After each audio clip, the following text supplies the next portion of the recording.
আজকে আমি মোয়া বানাবো। জয়নগরের মোয়া। মোয়া আমরা কম বেশি সকলেই ভালোবাসি। এই রকম সফট জুসি মোয়া যদি আমরা বাড়িতেই বানিয়ে নিতে পারি তাহলে তো ব্যাপারটাই আলাদা। আসুন মোয়া রেসিপিটা একটু দেখে নিই। প্রথমে একটা কড়াইয়ের মধ্যে কিছুটা খেজুর গুড় এবং সম পরিমাণে জল মিশিয়ে নিতে হবে। গুড় এবং জলটা খুব ভালোভাবে মিক্স করে নিতে হবে এবং এটা কিছুক্ষণ ফুটিয়ে নিয়ে একটা পাতলা রস তৈরি করে নিতে হবে।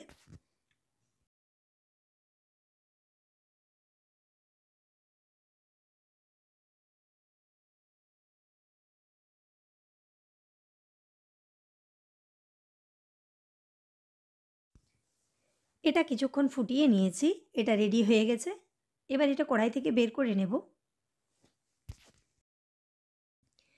এবার ওই কড়াইয়ের মধ্যে কিছুটা চিনি ও অল্প একটুখানি জল মিশিয়ে নেব।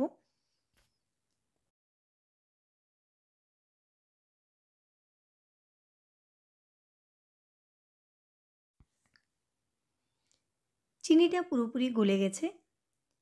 এবার এখানেও কিছুটা খেজুরের গুড় মিশিয়ে নিচ্ছি।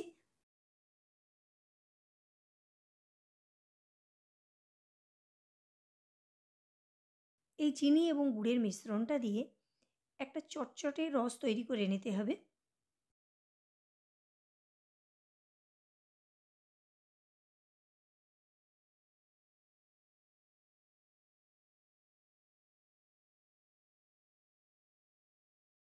গুড় এবং চিনির মিশ্রণটা দিয়ে একটা চটচটে রস তৈরি করে নিয়েছি। এবার চেক করে নেব রসটা ঠিকঠাক হয়েছে কিনা।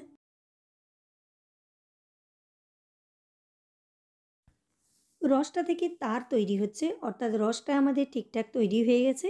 এবার এই রসটা কিছুটা ঠান্ডা করে নিতে হবে। মোয়া বানানোর জন্য আমি এখানে নর্মাল ধানের খই ব্যবহার করছি।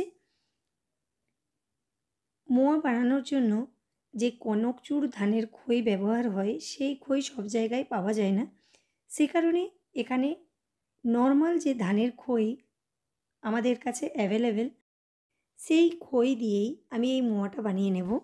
গুড় এবং চিনি দিয়ে আমি যে রসটা তৈরি করেছিলাম সেটা প্রায় 2 বাটি পরিমাণ রস ছিল।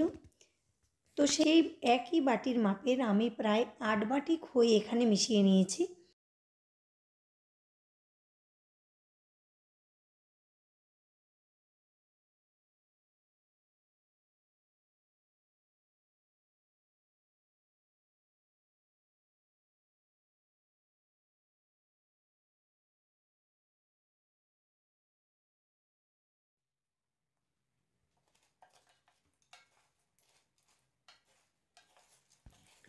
রসটার সাথে খইগুলো খুব ভালোভাবে মিশিয়ে নিয়েছি। এবার এটা একটা অন্য পাত্রে ট্রান্সফার করে নিচ্ছি।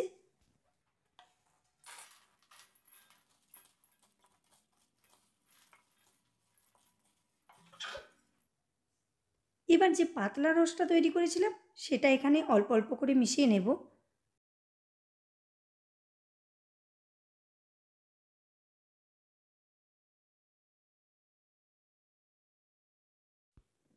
রসটা মেশানোর সময় খেয়াল রাখতে হবে যেরকম প্রয়োজন সেই অনুপাতেই রসটা মেশাতে হবে, নইলে খুব বেশি রস মেশানো হয়ে গেলে মোয়াগুলো পাকানোর সময় অসুবিধা হতে পারে।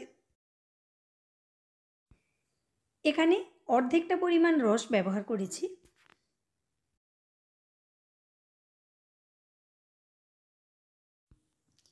এবার এখানে একটা ঢাকা লাগিয়ে এটা ওভারনাইট রেখে দেব।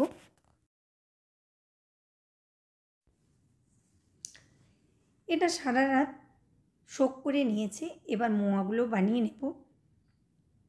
প্রত্যেকটা খইয়ের মধ্যে ভালোভাবে রস ঢুকে গেছে।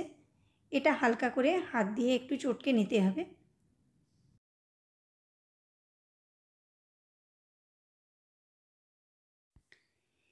এবার এখানে কিছুটা খোয়া মিশিয়ে নেব।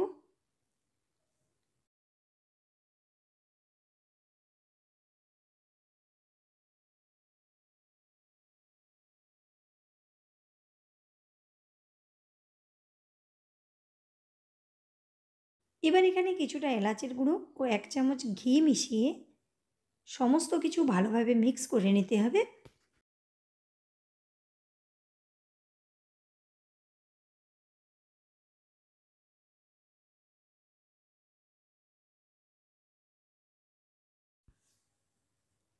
খোয়াটা আমার এখানে কিছুটা কম মনে হচ্ছিল, সে কারণে আরও কিছুটা খোয়া মিশিয়ে নিলাম।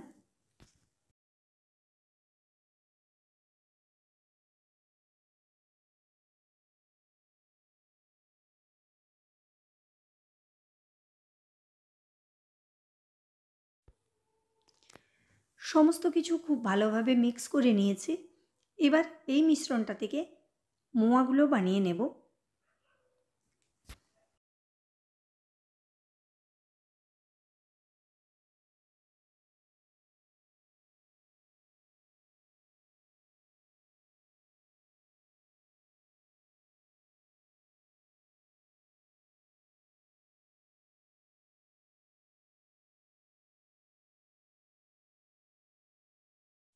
আমি এখানে দুটো মোয়া বানিয়ে নিয়েছি।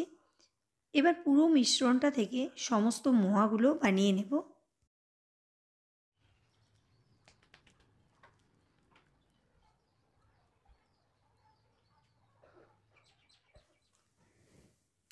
পুরো মিশ্রণটা থেকে মোয়াগুলো বানিয়ে নিয়েছি। এবার উপর থেকে একটা করে কিশমিশ দিয়ে সাজিয়ে নেব।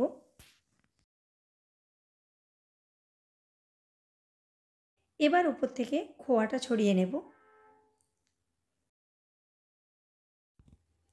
জয়নগরের মোয়ার রেসিপি আমি আপনাদের সাথে শেয়ার করে নিলাম।